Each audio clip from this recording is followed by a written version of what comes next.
Ano nga ba ang tunay na kalayaan? Sisikaping sagutin niya ni Xiao Chua sa Showtime, Ako ay Pilipino.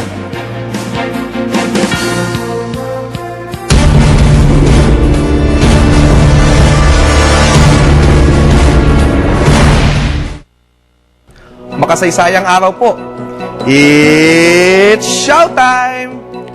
Ito ang isinusulong na paniniwala ng ating Pangulong Noynoy Aquino. Ngunit kung tutusin, hindi bago sa kanya ang konseptong ito. Ito ay may malalim na ugat sa ating kasaysayan.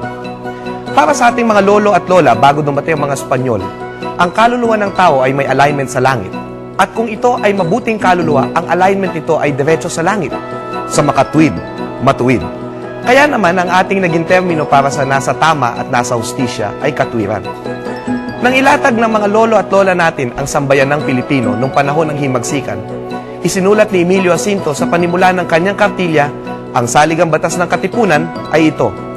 Ang kabagayang pinag-uusig ng katipunang ito ay lubos na dakila at mahalaga, papag-isahin ang loob at kaisipan ng lahat ng Tagalog upang sa pagkakaisang ito'y magkalakas na iwasak ang masinsing tabing na nakabubulag sa kaisipan at matuklasan ng tunay na landas ng katwiran at kaliwanagan.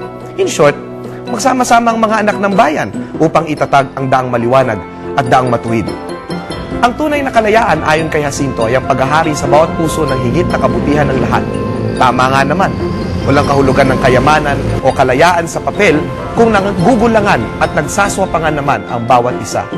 Paano tayo magiging tunay na malaya? Simulan natin ang daang matuwid sa ating sarili. Ako po si Xiao Chua and that was Showtime.